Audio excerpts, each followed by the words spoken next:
Bienvenidos a Con Buena Energía, el podcast donde exploramos la eficiencia energética y sostenibilidad de la mano de E3 Consultores. Soy Manuel Romero, tu anfitrión. Aquí abordamos temas candentes y de actualidad sobre edificación, energía, precios, sostenibilidad y ahorro. Pues qué ganas de volver a oír esta sintonía y comenzar en nuestra parrilla de programación y en nuestro magazine de la mañana de Elche y Comarcas esta sección dedicada a la energía, a cómo tenemos equipadas nuestras casas, a qué energía podemos utilizar, a cómo están los precios de la luz, que es un tema también interesante y candente en estos momentos. Y para todo ello, ¿con quién vamos a hablar?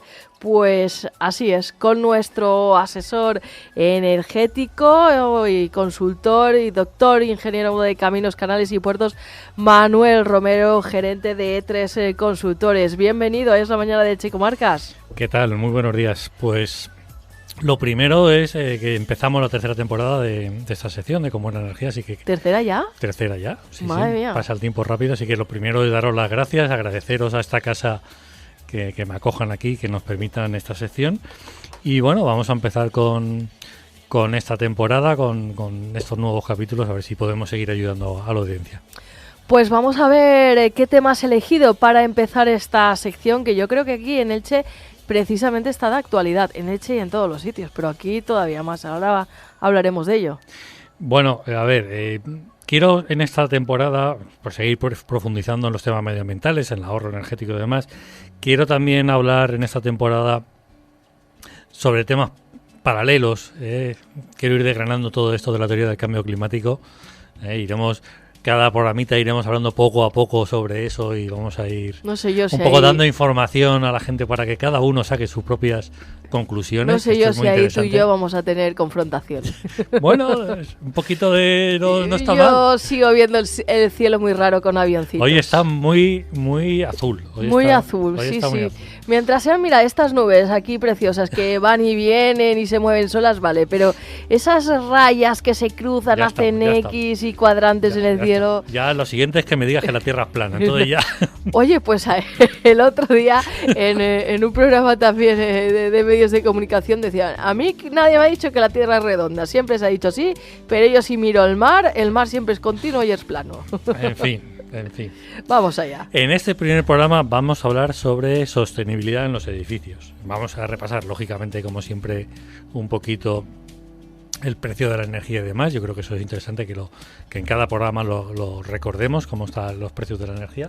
Pero pues en este primer programa quiero hablar sobre sostenibilidad en edificios porque es donde pasamos gran parte de nuestro tiempo todos los días y los edificios son responsables del más del 40% del consumo de energía en la Unión Europea.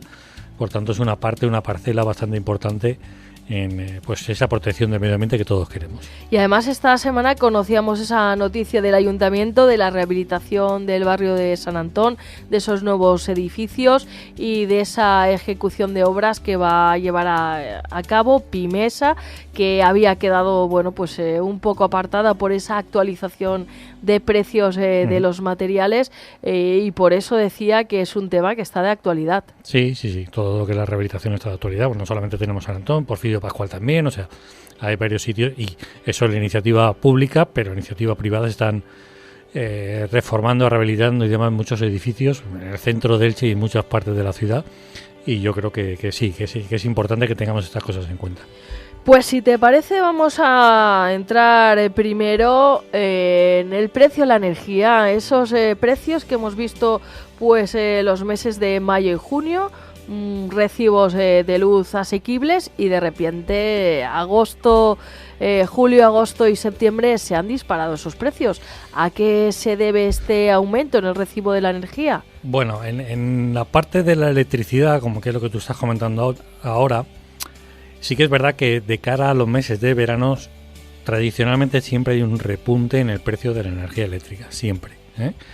Hay que tener en cuenta, esto puede ser un poco contradictorio, tenemos más sol, con lo cual en teoría vamos a generar más energía con las placas fotovoltaicas y claro, debería bajar el precio, pero es que no es así. Las placas fotovoltaicas con la temperatura pierden rendimiento Entonces, en verano tenemos 3 factores. Uno, que hay más demanda, porque ponemos más los aparatos de aire acondicionado, con lo cual hay un incremento de la demanda de energía eléctrica. Otro, que hay más temperatura. Las placas solares fotovoltaicas van a bajar un poquito el rendimiento. Y la otra es que hay menos viento, por tanto los aerogeneradores también van a generar menos electricidad renovable. ¿Qué ocurre? Que si generamos menos energía por renovables, tenemos que tirar, estoy hablando de grandes números del país, tenemos que generar la energía eléctrica con otros medios y ahí aparece, desgraciadamente en el caso español, los ciclos combinados, con lo cual nos ponemos a quemar más gas natural y el gas natural tiene un precio más elevado y por eso sube el precio de la energía eléctrica. Y a todo esto no voy a lanzar el dardo porque hoy no es el día, el cierre de las centrales nucleares que también producen esa energía, sí, y que ello también vamos a tener un problema dentro de unos años. Sí, en más o menos por el mix energético, para que tengamos un orden de magnitud, en España se genera en torno al 18-20% de la energía eléctrica con las centrales nucleares. Tienen fecha. ¿En torno a cuánto has dicho, perdón? 18-20% de toda la energía eléctrica. No es una parte... Bueno, pero como se suele decir, todo ayuda y mucho más, pues sabemos que las centrales nucleares no paran nunca, sin embargo, pues las placas fotovoltaicas o los aerogeneradores o los ciclos combinados, esos paran. Y además es que el coste de producción con la energía nuclear, coste de producción de energía eléctrica es muy, muy, muy barato. Y España, si explotáramos los recursos de uranio que tenemos, incluso de alguna forma podríamos abastecer nuestras propias centrales nucleares. O sea, ahí tendríamos mucho campo que desarrollar y que hablar. Pero bueno, políticamente yo creo que sin ningún criterio técnico han decidido cerrar nuestras centrales nucleares y le han puesto fecha de caducidad y sustituirlas por los ciclos combinados, que dependemos del gas, que no tenemos producción de gas, con lo cual vamos a tener pues eso, incrementos de precios seguramente en unos años. Alemania, que sabéis que con Merkel hace unos años también hizo la misma política, pero parece que está reculando con ese cierre de sus centrales nucleares, con todo el tema de la guerra de Ucrania. Entonces, bueno, yo creo que si miráramos el globo, la tierra entera, creo que España es el único país del mundo que tiene una política de cierre de centrales nucleares. La gran mayoría del resto de países no solamente no están cerrando centrales, sino que van a construir muchas más centrales nucleares, y además de nuevas tecnologías que son más económicas, más pequeñas, bueno, una serie de cuestiones. Pero bueno, políticamente al final es lo que se decidió y tenemos que enfrentarnos a ello. Y vamos a ver cuál es el error. Dentro de lo que cabe, a lo mejor esto tendría reversión, es decir, si cierran las centrales eléctricas y luego políticamente hay un cambio de ciclo y vuelven a venir otros y deciden que hay que utilizar las centrales nucleares en España, ¿se podrían reabrir? A ver, si no las han derribado, porque en Galicia, por ejemplo, se ha derribado no nuclear, ¿vale? De ciclo, era una central de carbón. La cerraron y la derribaron, con lo cual en ningún momento, si tú tienes un problema, no por lo que sea, no puedes claro. volver a poner en marcha porque ya no la tienes. Alemania cerró muchas de carbón y con la guerra de Ucrania, como le cerraron el grifo del gas, reabrieron centrales que tenían paradas. Eso en España, si las derribamos, no vamos a poder hacerlo. Esto es como el trasvase. Si lo matamos o lo destrozamos, no lo vamos a poder volver a utilizar. Y no son instalaciones que podemos decir, bueno, vamos a volver a la nuclear y en 2 meses la tenemos en marcha. No. Eso no, se tarda mucho tiempo en construir ese tipo de centrales. Pero bueno, pues volvemos a nuestro guión, Manuel. El tema del precio, lo que comentaba, agosto ha subido. Es verdad que octubre ha bajado, el precio de media que tenemos hasta ahora ha bajado un 11% el precio respecto del mes de septiembre. Esperamos una bajada este mes de octubre, pero bueno, de aquí a final de año el precio se va a situar, nos vamos a mover en torno a los 65-75 euros megavatio hora de aquí a final de año. Vamos a acabar entonces con buenas cifras. Sí, vamos a bajar respecto a lo que teníamos en agosto. Eso respecto a lo que en agosto se movió en torno a 90, de aquí a final de año nos vamos a mover en 65-75 euros megavatio hora. Vamos a tener una pequeña bajada ahí. Y respecto del gas, ahora mismo sigue siendo más ventajoso en cuanto a precios la tarifa del TUR. En el gas, igual que en el mercado eléctrico, tenemos dos tarifas, Mercado Libre y la TUR, la tarifa de último recurso. Y el TUR se modifica cada trimestre. Ha habido una modificación en octubre con un incremento del 9,5% en el precio, pero sigue siendo más económico estar en la TUR, en el gas, que en el mercado libre. Igual que en la electricidad. Para mí, en la electricidad, el mercado regulado, el PVPC, sigue siendo más económico que el mercado libre. Esto depende un poco de nuestros consumos, nuestros hábitos y demás. Pero en líneas generales sigue siendo más económico, como digo, el PVPC que el mercado libre. El mercado libre ahora mismo se está moviendo en la parte eléctrica en torno a 0,11 euros kilovatio hora, más o menos. Y, por ejemplo, por poner datos, el domingo pasado en el mercado regulado, en la PVPC, entre las 11 de la mañana y las 5 de la tarde, toda esa franja horaria estuvimos pagando entre 0,03 y 0,05 euros kilovatio hora, frente a los 0,11 que tenemos en el mercado libre. Esto depende un poco de los hábitos y demás.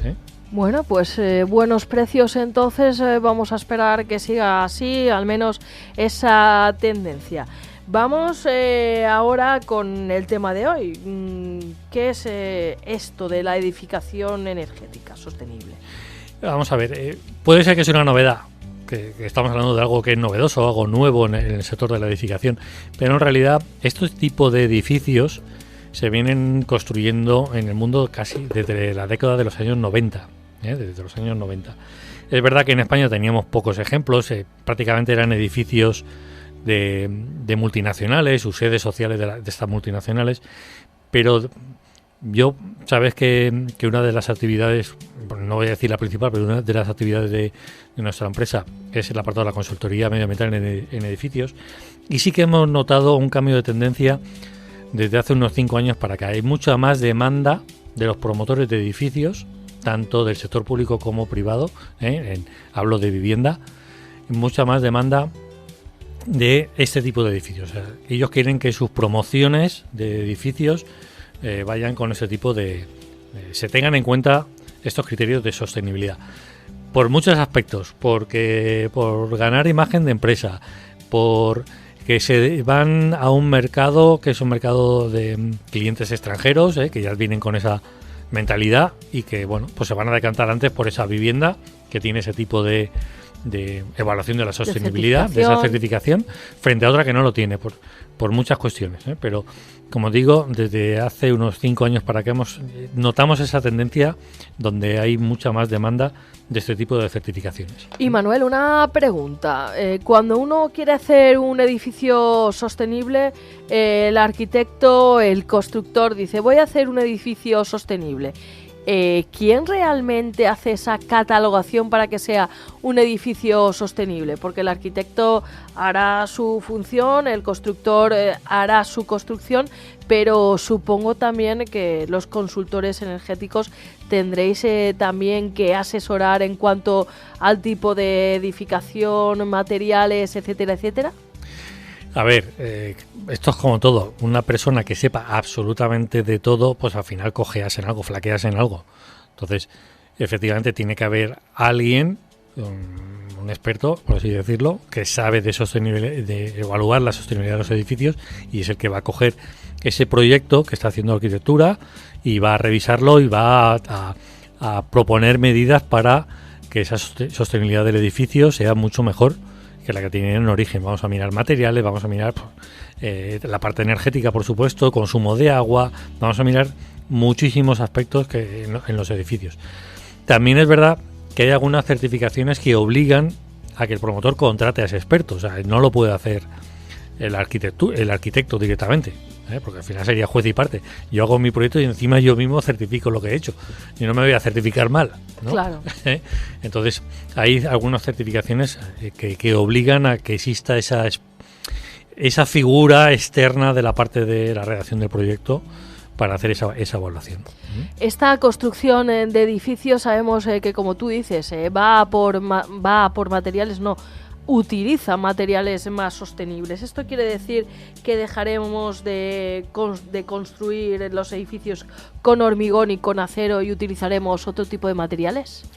Bueno, últimamente, digamos que del último año, hace un par de años, se está empezando a ver en España edificios, creo que van por ahí los tiros de la pregunta que me estás haciendo, edificios construidos de madera, no solamente chalecitos, viviendas unifamiliares, sino bloques de viviendas, edificios de varias plantas. Y todo de madera. Todo de madera. Sin nada de hormigón. Sin nada de hormigón, toda la estructura, absolutamente todo. ¿Y esto en caso de incendio no favorecerá la propagación? A ver, estas maderas vienen con un tratamiento especial para evitar eso. Y también es verdad que respecto de un incendio, o sea, tú coges un tronco de madera y lo quemas y digamos que se genera una corteza superficial negra, pero dentro sigue teniendo esa resistencia. O sea, las estructuras de madera resisten más el incendio, y tienen ese tratamiento de propagación de incendio.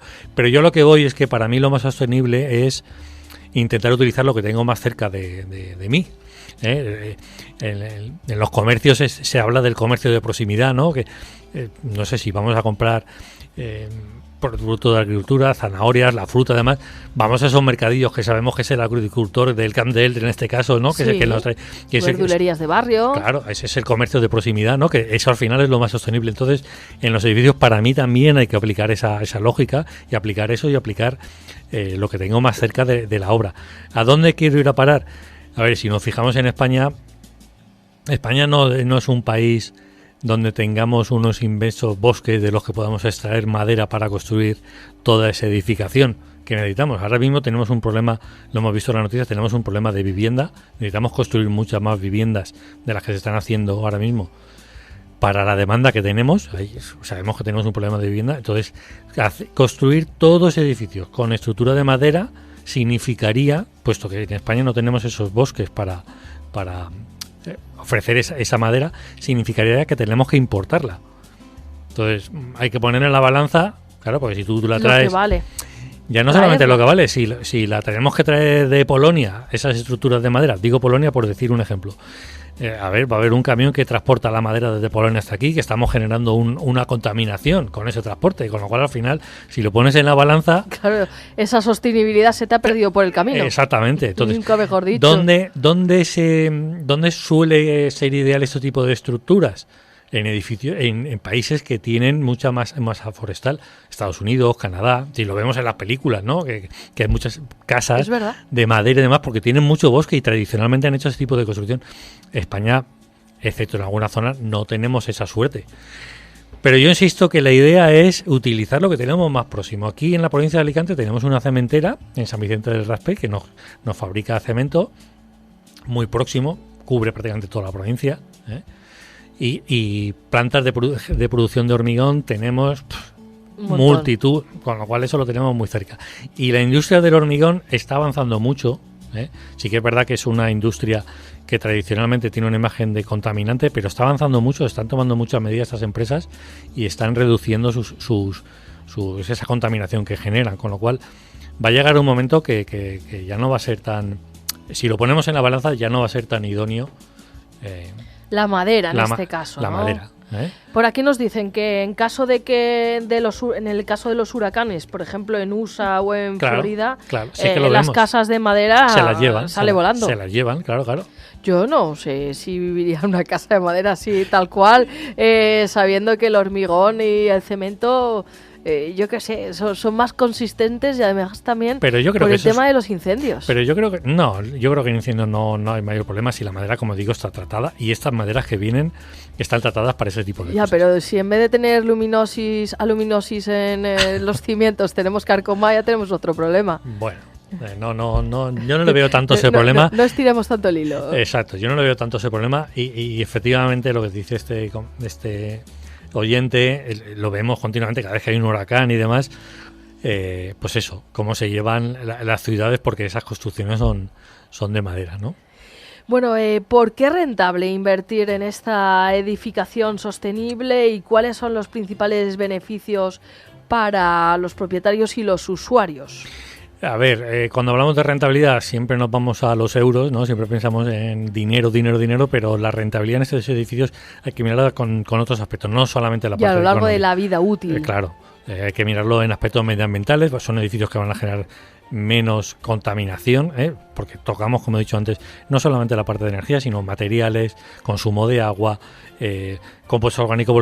Miramos casi 50 aspectos del edificio y evaluamos, como digo, 50 cositas en el edificio. También la imagen, a ver, las empresas que construyen este tipo de edificios van a asociar la imagen de su empresa con la sostenibilidad. No solamente lo van a decir, sino que lo están haciendo con hechos, que eso es lo importante, ¿no? Porque hay muchas empresas que lo dicen, pero después te pones a rascar y ves que simplemente una fachada y detrás no hay nada, ¿no? En este caso no. Aspectos económicos, lógicamente, se reducen costes, no solamente se reducen costes de el edificio en uso, es decir, vamos a pagar menos luz, vamos a pagar menos por el agua, esos costes los vamos a reducir. Los usuarios de los edificios, por ejemplo, hay estudios que dicen que en edificios de oficinas los trabajadores están mucho más cómodos en este tipo de edificios porque tienen una luz más adecuada, por temas de ruidos, por temas de contaminantes dentro del edificio, están como más cómodos, y se reducen las bajas laborales de estos trabajadores de este tipo de edificios. La venta, esto lo he comentado antes, hay promotores que van, y además en nuestra provincia hay muchísimo, todos lo sabemos, que vamos al turismo, ¿no? A estas personas que vienen de fuera de España y sobre todo países centroeuropeos, Gran Bretaña y norteeuropeos están muy acostumbrados a este tipo de, ya no solamente de certificaciones, es que el promotor le dice, no, mira, es que con mi vivienda vas a ahorrar el 30% de agua, el 40% de energía eléctrica.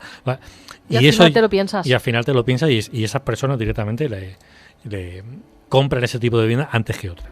¿Y cuáles son las tecnologías más innovadoras y sostenibles que se pueden utilizar para la construcción de estos edificios y cómo se comparan con los sistemas convencionales? Porque para también convencer de lo que estábamos hablando a una persona, a lo mejor se le puede decir, mira, esta construcción es más cara porque la hemos hecho sobre criterios sostenibles, por así decirlo, es más cara en su compra, pero a la larga te vas a estar ahorrando.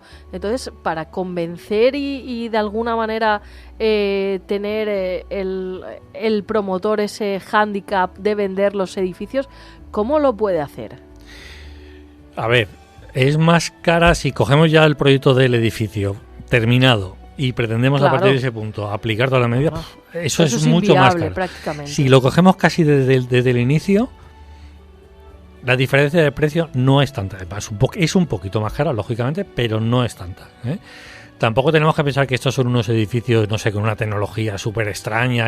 No. Son edificios normales que tú desde la calle no vas a ver una diferencia con el edificio de al lado. No, o sea, no vas a ver nada extraño, no hay que hacer cosas sorprendentes, cosas extrañas. Pero sí que es verdad que tomamos ciertas medidas y hay un apartado que es el tema de materiales donde se toma mucha... Ahí incidimos mucho.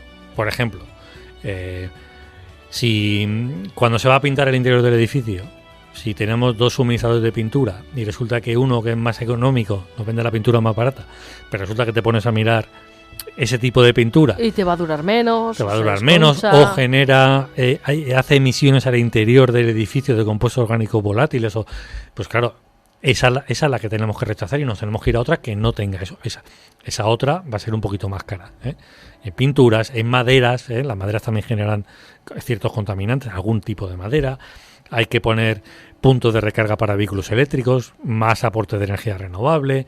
La grifería, para reducir el consumo de agua, la grifería tiene que ser de muy bajo consumo. O sea, tú abres el grifo y ves con estos aireadores que tienen, notas como poco chorro de agua, pero es que al final no necesitas más. Es que es lo que debería ser, pero desde de toda la vida, no de ahora. Pero estos aireadores... Esto de abrir el grifo y el chorro... es que estos aireadores, tú vas a cualquier tienda, a cualquier ferretería y por 1 euro, 2 euros los tienes. O sea, que nosotros mismos en casa podemos cambiar el aireador y bajar el consumo directamente. O sea, que son inversiones que, como digo, que si las cogemos desde el inicio, al final no suponen tanto incremento de coste en la edificación.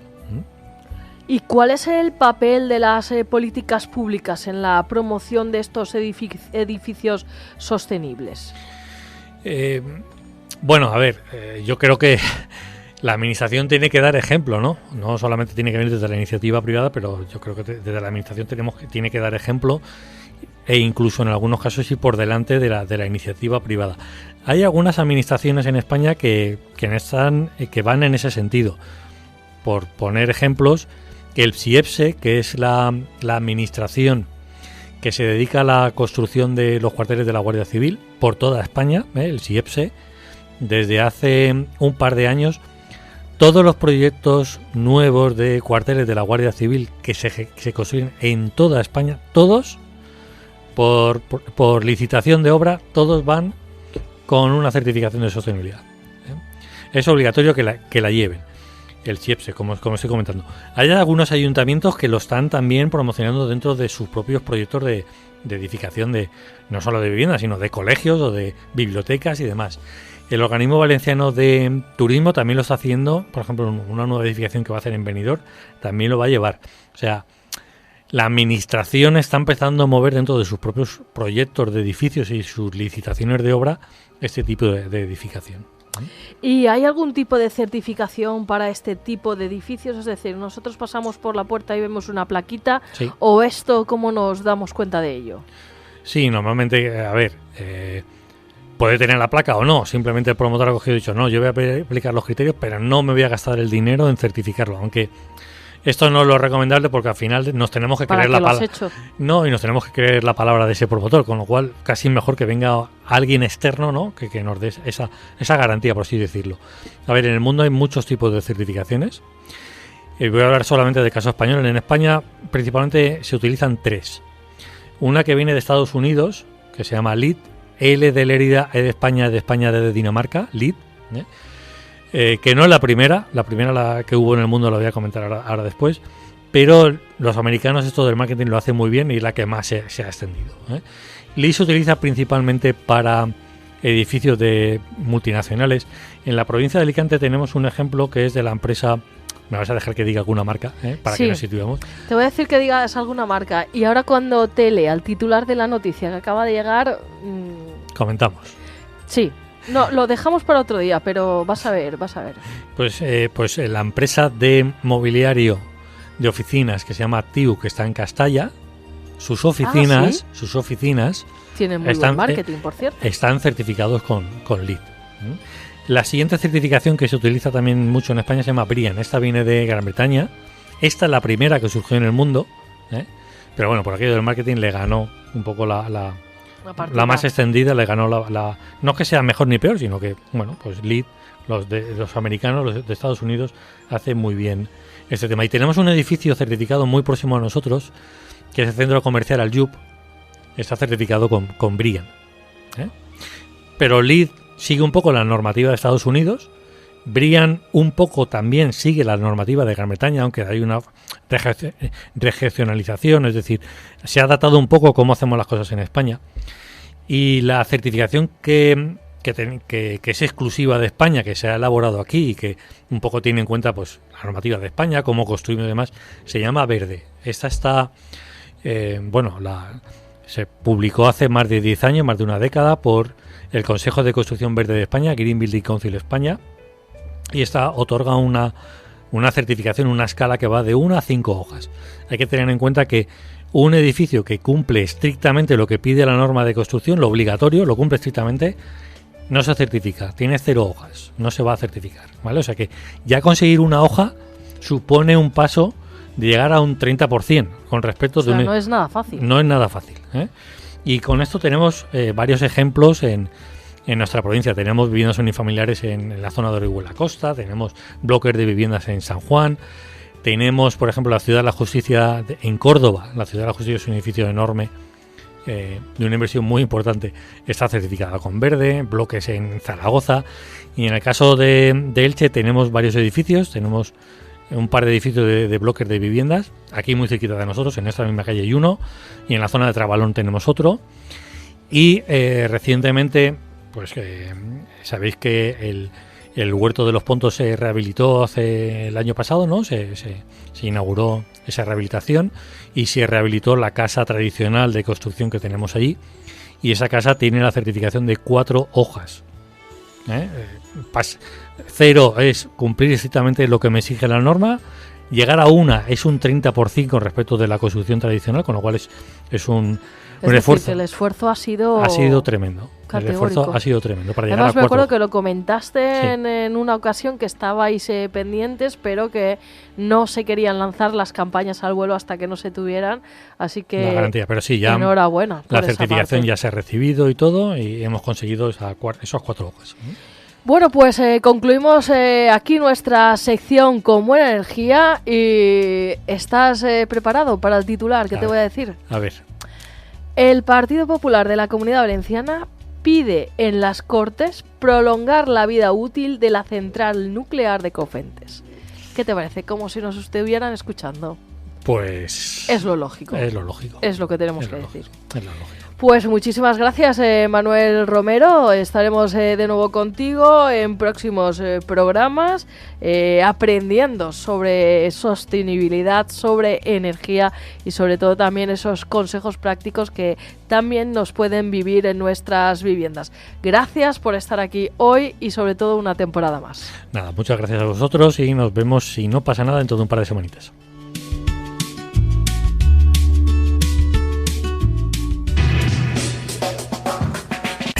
Es entretenimiento, es información, es radio. Elche, 103.7.